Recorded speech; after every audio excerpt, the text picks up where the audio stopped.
What's going on, America? Kevin from Kevin's Corner, where I try to make sense out of nonsense. Are y'all ready for me to get deep and spiritual on y'all? What's going on, America? Welcome to Kevin's Corner, where I try to make some sense out of nonsense. Before we get into this video, I need y'all to do me a favor. Hit that like button, share my videos. Please make sure you subscribe. Make sure your notification buttons are turned on to all. Subscribe to my alternative channel, just in case YouTube give me the slip or something. You'll know how to find me. Don't forget to check me out with all the podcasts and follow me on Rumble in the Jungle. All the links are listed below. If you want to donate to my channel, feel free. Those links are below as well. Now, with no further ado, welcome to my party, we're just getting started. I wanted to talk about somewhat of a interesting narrative that is going around about Christians. Now, I understand everybody who watches my show is not a Christian. So therefore, if it doesn't apply to you, it doesn't apply to you. I would hope, of course, everybody would investigate Christianity because I think it's the best thing going. But because I am a Christian, I'm able to kind of keep my eye and ear to the street in regards to how the world, in other words, elements in the world, entities in the world, are starting to form this attack on Christianity. As a believer, you know, in the last days that Christianity is going to come under attack. And if you've been paying attention, Christianity is kind of like one of the major religions that it's fair game to just go ahead and attack and start calling them this and that and all of that stuff that we've watched start taking place over these last maybe 10 or 12 years to where it's kind of socially acceptable. And you have to always be aware of what is taking place. You can't just look at things from a natural standpoint. You got to look at things from a spiritual standpoint as well. You got to say, if you were Diablos, what type of tactic would you use to divide the church or undermine Christianity or turn sentiments against Christianity to whereas when Christianity becomes attacked, the rest of the folks would look at this and say, well, I don't see what the problem is. They probably brought it on themselves, you know, and this nasty stinking tactic has been forming, and I want to expose it because, you know, I don't think it's talked about enough. You don't want to sit back and allow something to take place, and then when it takes its full form, then you're going, how this happened? I can't believe this ended up, where'd this come from? You want to be aware of these type of things happening and call it out, because the devil is always working on 3D chess. He's using people of influence to create narratives. And one of the things that he's doing is creating this division by anointing some evil people to come up with in their mind, they're thinking this is a clever way to push liberalism, divide Christianity. We can't have Christians voting conservatively. So we have to try to create this distinction between certain types of Christians and those conservative Christians. But how can we do it? How can we do it? Well, the left is masters at coming up with labels that the people themselves have not came up with, they do not accept, they do not walk around claiming, but yet the left will come up with these labels to define certain groups of people that they want to undermine and attack and try to divide them from those that could either be influenced by them or those that maybe say, well, I identified with them, but now that you say that they're this, then I won't identify with them. Now, we all know that the left has lost this election and they're upset about it. And a lot of Christians contributed to that loss. Now, I'm thinking if I am the devil, I know that, you know, this is a problem because a lot of the evil stuff that has come upon our country is coming through progressive ideology, liberalism, woke ideology, and things like that. So considering these are avenues that Diablos have been using, it would behoove him to, devise a plan to, attack a lot of the people that are Christians that are saying, we do not support a lot of the beliefs of crazy liberal ideology. And therefore, by default, we're voting for politicians that will support our biblical and religious beliefs. Well, we all know Satan don't like that. Now, the people that are pushing this new narrative that I will be discussing in a second, they don't realize that they're being used. They think this is a good social tactic for, creating equality, or they think it's a good social strategy for, dividing Christians so that it will benefit them politically the next time by saying, well, if you're one of these type of Christians that we just threw this label on, then you probably would vote for Donald Trump, unlike these Christians over here. Now, as a Christian, you know that just like in politics, you got some rhinos, then you got the MAGA Republicans, and the rhinos are not really real conservatives. They're, got the issues, whereas the MAGA Republicans are more rooted and grounded in good, solid policies. Same thing in the church. You have watered down Christians and you have Christians that are more, traditional. And these people know that, and so does the devil. So he has anointed these people to come up with this new clever term, which is white Christian nationalism. So let's get into it and see if we could see how the devil is really working his hand through this narrative so we don't fall for the okie doke and allow this narrative to divide us. Let's expose the devil, shall we? The phrase white Christian nationalism has been in the headlines quite a bit recently, but what does it really mean? Laura Barón Lopez recently spoke to one expert to better understand the concept and its reach in American society. Brad Onishi is a former evangelical minister who once identified as a Christian nationalist himself. He left the church in 2005 and began studying religion from the outside, including extremism. In other words, this guy backslid. See, that's the simple word. He's an apostate. He backslid. So, he backslid. Now he wants to go out there and trash the church and blame the church because he couldn't hack it and because he backslid. Now, if you were in the church and you backslid, don't go out and trash the church. Just say, I couldn't hack it. I couldn't cope. It was too much for me. But don't go out there and then say, well, because I couldn't hack it, now I'm going to turn and blame the church and then attack the church. Because you don't want to be an apostate. You don't want to, you don't want to apostatize.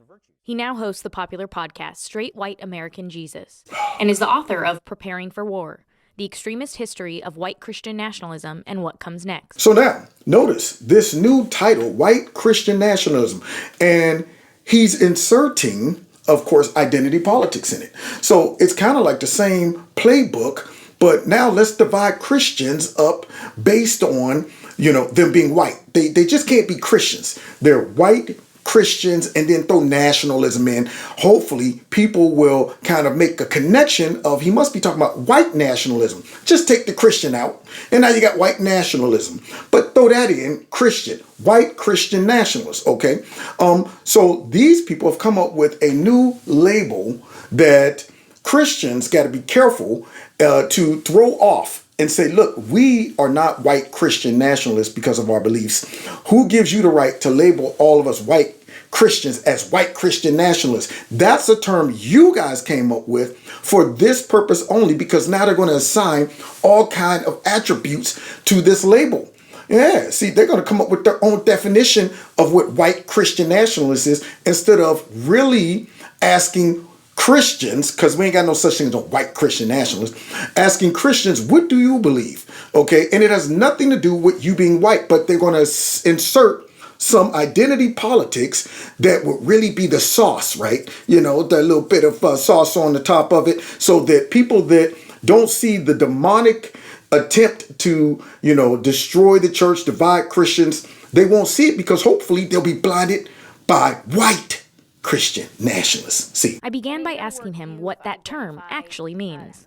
Christian nationalism is an ideology that is based around the idea that this is a Christian nation, that this was founded as a Christian nation, and therefore it should be a Christian nation today and should be so in the future. What's wrong with that? I don't see what the problem is. According to survey data, Christian nationalists agree with statements like the federal government should declare the United States of America a Christian nation. Our laws should be based on Christian values. Are the laws and, of course, the Constitution, all of those things were based on Christian values. These are just, historical facts about our country. Okay, and the majority of Americans do claim to be a Christian. So technically it is a Christian nation. Just like you have predominantly Muslim nations, you got a Jewish nation. It's the predominant religion in that country. But we all know that, if Christians are voting based on their morals and their biblical principles, then they're standing in the way of course, progressive, liberal, woke ideology. So you got to go after Christianity. And why not add in some white Christianity, white nationalism and all of that stuff into it too. And instead of allowing them to define what they believe, this guy who backslid, he's defining it. Being a Christian is important if you want to be a real American. Now, nobody's saying that. To be a good American or a real American, you got to be a Christian. No. To, of course, make it to heaven, we believe that. But there's a lot of good people in America that aren't Christians. That's just him inserting these ideas and these so-called beliefs to go ahead and paint the picture that we need to go ahead and attack these white Christian nationalists. They're evil. They're not like regular Christians, see. Onishi tracks a number of subgroups and ideas under the umbrella of white Christian nationalism, including what's known as the New Apostolic Reformation. Well, the New Apostolic Reformation is notable for a number of reasons. One, it's built around the idea that Christians are called to a new transformation or reformation of the United States. These are Christians who want to revolutionize the way that our country looks and to make it great again in terms of being a Christian nation. What's wrong with that? We are to spread the gospel, and of course, the biblical principles of the gospel makes us a better nation. But this guy right here has the spirit of the Antichrist working on him. See, so anything that brings forth any type of Christian morality or is based in Christianity, he's trying to make it seem like it's evil, and it's motivated by racism and the attempt to make everybody white, make everybody Christian, and all of these things. So here he is now. He's playing his role by the devil, and he probably has no idea that he's doing it. He thinks right now he's fighting for social justice or something. They also are deeply invested in the notion of spiritual warfare, the idea that we are called as Christians to fight a cosmic battle between good and evil, and that it's our duty to be boots on the ground for God in that conflict. What this has led to some decades later is the New Apostolic Reformation leaders, the apostles and the prophets that are really at the head of this movement, were some of the earliest to support Donald Trump in 2016, and they've remained steadfast in that support. They were at the very avant-garde of trying to get the 2020 election overturned in the wake of Joe Biden's victory. So now you see then, if they mention Trump in this, it's now political. So for Christians, if you think politics have nothing to do with your religion, you're foolish. Anytime you see them trying to tie Trump to something negatively, you know what's motivating it. The whole goal is to divide Christians and segregate them based on white Christians versus what? Everybody else? The white Christians who predominantly voted for Trump, they're the evil ones. See, and the only reason they voted for Trump is because of this. Now, understand, Christians of all nationalities believe in spiritual warfare. Like, for example, that guy right there is being used by the devil. A Christian would say, I rebuke you, because they know what's really motivating this guy to go on this crusade and try to, bring forth this new ideology or narrative that Christian white nationalists are all about this and this and that. So as a Christian, what he's really attacking is fundamental Christian beliefs, period. But he's not letting everybody know that this should be a fundamental belief by all Christians to fight spiritual warfare, because we know that there's a world more real that we can't see than the one that we do see. And oftentimes these politicians and evil people like him are being influenced by that unseen world, which, when you're able to see that unseen influence in people like this, that is spiritual warfare. You have something called discernment to be able to tell what spirit, what that guy is talking about is coming from. That ain't coming from the Spirit of God. Yeah, that narrative right there is coming straight from the devil. So therefore, spiritual warfare is taking place, and he don't even realize he's on the battlefield, but he's being used by the enemy. and mobilizing folks to be at January 6th. There were hundreds, if not thousands, of New Apostolic Reformation Christians at January 6th, as an example. So he's laying the groundwork, along with many in the media, to say that it's fair game to go after these Christians, these white Christians, because they're not just Christians. They're also potential domestic terrorists. They're insurrectionists. They're all influenced by Donald Trump. They're mixing politics with religion to undermine Christianity because, of course, the spirit of the Antichrist has to come in. All of these Christians are standing in the way. So this guy right here now is trying to tie him to January 6th, and he's mixing politics with Christianity. We know that 2/3 of white evangelicals sympathize or adhere to white Christian nationalist beliefs. So where do they fall within this larger movement? Whether it's the church or just conservatives, MAGA supporters, or whatever, never let someone else define who or what you are. They do this all the time. They always come out and say the extremists or far right. And you're thinking to yourself, I never said I was far right. I didn't think I was far right. I thought I was just normal. I thought I was a common sense American, things like that. But too many times we let the media and propagandists like this throw that label on us without us checking them and saying, whoa, who came up with this term? We're not running around saying we are a white Christian nationalist group of people. And so these people are labeling these Christians as white Christian nationalists. And anytime, you see people starting to use race as a divisive weapon, that's straight from the devil. In Christ, we don't see color. See, the things that this guy's trying to say is negative because it's associated with white Christian nationalists. Me as a black Christian, I believe too. I don't see what the problem is. But they will never let you know that fundamental Christians, whether they're black, white, or whatever, should have many of what this guy's trying to claim is only isolated to white Christian nationalists. I think white evangelicals are the group we think of when we think of white Christian nationalism, and for good reason. And the reason is you guys are trying to get people to think of them like that. You're trying to get people to associate white people that are Christians with white Christian nationalists, which is a new made-up term that they come up to label Christians. They're trying to push this narrative so that the years coming, whenever they're whining about maybe losing an election or they need more propaganda talking points, they can go ahead and demonize a lot of white folks that are Christians that might be voting conservatively.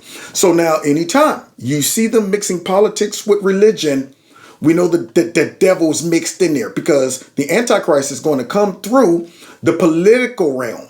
Okay, he's coming through the political avenues. So let's continue watching them work their evil spell. These are folks who, when we think about the Iowa caucuses, in 2016, Trump's white evangelical voters were about 20% of his share of voters in that cycle. Just a few weeks ago in 2024, that grew to well over 50%. And that is exactly why they're doing this, because they see the voting pool. They see the large percentage of white Christians that are voting for Trump, and they can't have that.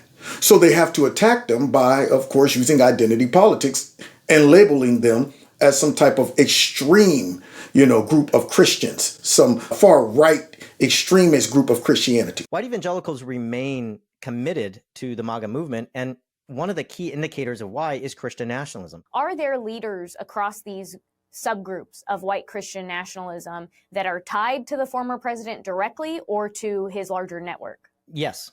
For example, a group of New Apostolic Reformation leaders, apostles and prophets and others, were present at the White House a week before January 6th. Speaker Mike Johnson has direct ties to the New Apostolic Reformation. Speaker Mike Johnson is somebody who's sought the counsel and the friendship of Timothy Carcaden, who is a New Apostolic Reformation pastor from his home district in Shreveport, Louisiana. Timothy Carcaden is a close associate with Dutch Sheets. Dutch Sheets is perhaps the most ardent Trump supporter in the New Apostolic Reformation. He's the one who may have done the most of any Christian leader in the United States to mobilize folks to try to overturn the 2020 election and to make sure to attend January 6th. Now, you have to understand, this is all politically motivated, but also spiritually motivated because it's targeting Christians. And what he's trying to do is associate January 6th with Christians. Now, he has no idea. how many of these people who went up there are Christians or was influenced by this gentleman right here. All he knows is that a large percentage of Christians voted for Donald Trump and support Donald Trump. And because white folks outnumber everybody right now in our population, that equals damage to the Democrat Party. Therefore, go after those people and say, look, these aren't normal Christians. So if you want to be a watered down Christian that you can feel good about your vote, then don't vote for Donald Trump, because only white Christian nationalists are doing that, which really we're trying to, tell you that these folks are extremists. They're not like you. They're weird. They support this crazy, radical, far right ideas, this, stimulated and influenced by Donald Trump. They're racist, and all of these implications that they're trying to slide in by using this label and then trying to tie it to January 6th, to Donald Trump. See, so you see the game that's being played right here. And if Christians don't see it and push back against it, this might catch hold. One of the most frightening things, I think, about Mike Johnson is the flag he hangs outside of his office, an Appeal to Heaven flag. The Appeal to Heaven flag goes back to the Revolutionary War, George Washington. It was inspired by John Locke. But over the last 10 years, the Appeal to Heaven flag has been popularized by Dutch Sheets. Dutch Sheets sees the Appeal to Heaven flag as a symbol of Christian revolution. If you look closely at January 6th, you will see dozens of Appeal to Heaven flags. It may have a long history, but in the contemporary context, it has a very specific meaning. So the fact that Mike Johnson has it hanging outside of his office, to me, signifies how he understands his role as Speaker of the House in terms of being a Christian and being an American. So now you can see the spirit of the Antichrist working through these people. They hate Christianity. They hate the fact that there are politicians right now that are Christians, and there are a lot of Christian voters who are pushing back against this woke ideology, which is demonically influenced, by the way. And so to push back against that, they have to, of course, go after Christianity by just nitpicking, reaching and grabbing anything and trying to make a connection that really isn't there. Trying to say, look at this. You got these politicians. They don't want to separate church from state. They're going to use their white Christian influence to, dump on the rest of society and force you guys through their religious beliefs to obey this Donald Trump doctrine or this far right doctrine or this white supremacy doctrine. So they're trying to really fight against Christian principles, which is the spirit of the Antichrist. And let's see an example, one more example from this lady. This is interesting, her take too, her efforts to push the same narrative. Is an ascendant religious group that I've been following. They believe that the United States is a Christian nation and that the Constitution is rooted in the Bible. And this group believes that Christians are called to take over the government and that Trump has been anointed by God to help them do that. That's all supposed to be negative. I've been following this white Christian, the nationalist group, and they believe all of this. Now, just because you believe these things, what does that have to do with you being white? See, anytime they start sliding in race, anytime you start hearing nationalities and stuff like that, you already know what spirit this is coming from. So now all of a sudden, just because we want more Christians in government, more Christian principles in society, that's evil. That's evil. And because we believe God did use Donald Trump, that right there shows that your Christianity is tainted. It's not like everybody else. It's not like everybody else. So they're attacking fundamental Christian desires, beliefs, and things of that nature. All Christians believe that God uses certain people. But because it's Donald Trump, now all of a sudden, that right there is evil. That's evil. And it's only being believed by white Christians. Many people have told me that God spared my life for a reason. This minority of Christians has an outsized influence. They have proximity to power. They are going to be trying to accomplish a whole lot under the new Trump administration. So notice she says that this minority group of Christians. Now, the other guy just said like 53% of Christians in Iowa voted for Trump. It's not a minority. If it was a minority, they wouldn't be targeting them. So what they're doing is trying to make it seem like it's a minority and that it's so extreme that it only includes some crazy back-heeled white extremists, white nationalist Christians.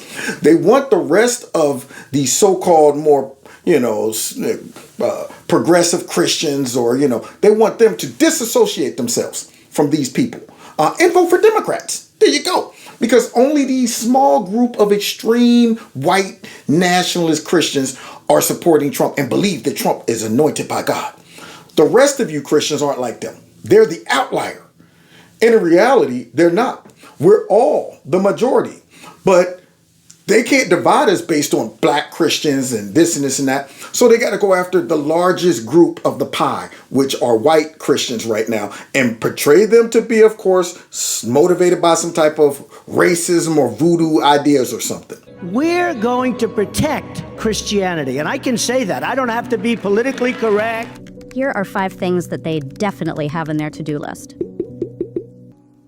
The Establishment Clause is part of the First Amendment, which is, of course, the amendment that gives us free speech and also freedom of religion. And the Establishment Clause basically codifies the separation of church and state. It's important to Christian nationalists because they believe that America is rightfully a Christian nation. They believe that Christians should have control of the United States. And if we have an Establishment Clause saying that government is separate from religion, it will be hard for them to do that. Now, she's just, going ahead and inferring things. Nobody's saying we should be in charge of, Americans should be in charge of the United States. Okay. And it is a fact we were based on Christian principles. See, but she's trying to make it seem like this is simply ideas believed by white Christians, not just regular Christians. Now, it would be good, in my opinion, to have a lot of, Christian politicians, because hopefully they would make policies based on their biblical beliefs, which is completely anti-woke, but according to her, that stands in the way of progressive ideas and wokeness. So therefore, it's a bad thing. Since the Supreme Court overturned Roe v. Wade in 2022, at least 20 states have banned or restricted access to abortion. Advocating against abortion and advocating against birth control is unpopular. So now notice she's inserting these things, okay, because they're demonic. Anytime you start hearing them talking about these Christians don't like abortions, you already know what spirit is using this lady right here. So if they can rebrand this as harnessing the power of your natural cycle to prevent or achieve pregnancy, then they are really expecting that a lot of people are going to want to get on board. You mean like how y'all are rebranding women's reproductive health? Really, it's just abortion. Because you're hoping a lot of people would get on board if y'all say women's reproductive health versus abortion. Or maybe reaffirming care for little kids that y'all want to see go through transition. You can't just say child mutilation. So you just say women's reproductive care and reaffirming care and stuff like that. And then come up with some crazy label and brand on Christians to try to make them look like they're the evil ones.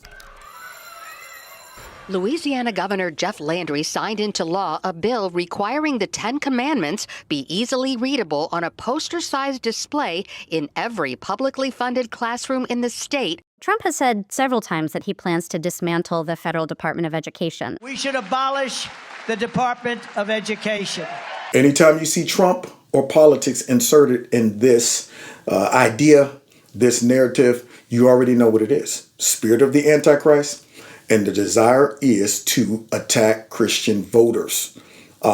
Trump is supported by a lot of Christians. Whether or not he does that, you can expect that Christian nationalists will be lobbying for more money that is supposed to go to public schools to be diverted to religious private schools. They often do this through voucher programs, and it's been found that in the states that do allow these voucher programs, 90% of the schools that voucher program users attend are religious schools. Now you can tell these people are motivated by the spirit of the Antichrist. They hate Christianity. What's wrong with money going towards Christian schools? I mean, they produce good students. I came out of a Catholic school. I don't see what the problem is. But a person like this despises it. See, it's something in them that they don't even realize that is motivating them to attack Christianity, as if it's a bad thing that we have Christian schools. Another piece of the agenda is to make public schools more explicitly religious. All over the country, you have these kind of test cases where legislators have advanced these initiatives to insert religion into public schools. This is the Bibles in classrooms, the 10 Commandments in classrooms, the school chaplains instead of school counselors. These are all folks testing out how far can I push this before somebody stops me from doing it. Or you mean like transgender story time? or maybe books in the library talking about explicit things that kids should know about, or pushing transgender ideology on kids, things like that. You mean like that? And seeing how far you can push it until you got stopped. See, so you can see this is a spiritual warfare right about now. Okay, you can see what spirit's motivating her, because you know if she had her way, she would push all of that demonic influence and ideology into schools and wouldn't have a problem with it. Let's continue. Much like getting rid of abortion, getting rid of same-sex marriage is broadly unpopular. Instead, what you will hear them saying is a lot about biblical marriage, traditional families. I'm traditional marriage. It is changing rapidly. These are all euphemisms for the idea that marriage should just be between a biological male and a biological female. No, those aren't euphemisms. Those are Christian beliefs in the Bible. That's all it is. Muslims believe that too. Jews believe it too, but they're going after Christianity for some reason. So now what is she doing? She's trying to pretend like that's crazy. As a Christian, why would you believe men and women should get married to each other? That right there is that's white Christian beliefs. That's white Christian beliefs. Go to a black Christian church and see what they believe. So even though they're not saying get rid of gay marriage out loud, they're saying biblical marriage, they're saying traditional marriage, and they are launching a campaign to overturn Obergefell, which was the decision that legalized gay marriage. One major campaign strategy in this effort to overturn Obergefell has to do with the judiciary. Specifically, they are trying to recruit and install Christian right-wing justices in the lower court. And yet the left is trying to install many progressive activist judges in the lower courts so they can continue pushing their crazy agenda and their woke ideology. So you see the spiritual warfare that is taking place. The devil is trying to infiltrate our society through education, through legislation, through all of these politicians and stuff like that. And people like this, okay, who now, of course, is, attacking Christianity because Christianity stands in the way of all of their crazy ideas, beliefs, and policies. It's with the hopes that eventually this will make its way to the Supreme Court. Israel is the shining city on the hill. This group of Christian nationalists believes that in order to bring about their end-time scenario of choice, which is the return of Jesus, that all of the Jews have to go back to Israel. The 13th prophecy is the regathering of the Jewish people when Israel was reborn in 1948. In order to help that happen, America has to support Israel. Now notice she's trying to limit this biblical belief to just white Christian nationalists. Whereas if you are a fundamental Christian, you understand that that is in the Bible. The Christian church should support Israel, period. So this woman right here would love for us to break our commitment, our faith, and support from Israel. That's what she really wants to do. And so what she's doing, she's not describing Christian beliefs that are uniquely defined to just white Christians. These are all Christian beliefs. But yet, once again, they're inserting race for a reason. You'll often hear them saying that God blesses America because America blesses Israel. So the Trump administration is kind of a key part of their agenda because they believe that because Trump moved the embassy from Tel Aviv to Jerusalem, that he has been anointed by God to help them hasten this end time scenario. And you have been anointed by the devil to try to combat how God is using Trump, how God is, of course, still working with the United States through many Christians. You're trying to combat that. So now this lady right here is suggesting that, number one, race is a factor. Number two, that Trump is a factor. That is how you know it's a worldly, ungodly, demonic, movement right here to create this narrative. They're inserting Trump all the time from a political angle. And of course, they're using identity politics to try to label white Christians as an outlier. And then, of course, the final, little cherry on top is to mainstream it by pushing it through the media, which, look at this clip as we close. As Christian nationalists, not Christians, by the way. As Christian nationalists, not Christians, by the way, says the MSNBC reporter, like she is, a biblical scholar dedicated to Christianity. She's in the church speaking in tongues all the time. But yeah, she's going to speak on behalf of Christians, not Christians, Christian nationals, not Christianity, says this lady. Because Christian nationalist is very different, is that they believe that our rights as Americans, as all human beings, don't come from any earthly authority. They don't come from Congress. They don't come from the Supreme Court. They come from God. Bam. That lets you know who's behind this doctrine right here, because they do come from God. And that's what bothers the left, the radical left, these globalists, because they want to take the place of God. They don't want us saying that, nope, to get to us, you got to go through God. We don't have to listen to y'all if it violates our God-given rights. And that is an obstacle for them. And that is why they're using this new idea of white Christian nationalism and trying to mainstream this idea so that they can turn sentiments against Christianity and Christians that got fundamental biblical beliefs and just label them as an outlier or white supremacists or extremists, and they're not like the rest of you Christians. They're not like the rest of you Christians.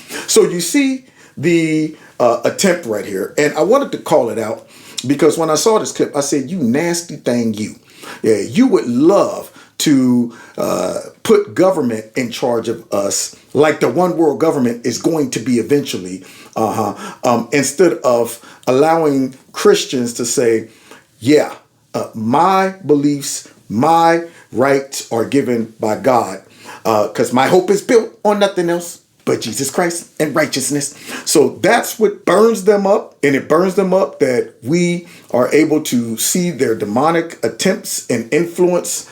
We're able to call it out. And as of now, many Christians are voting their conscience and they're voting their biblical principles, which happens to guide them towards conservative politicians, including Trump. And these people are part of that worldly movement. They're part of that progressive ideology that is pushing some very evil, demonic principles, doctrines, and policies into our world. So this is a demonic attack right here. And we got to call it out.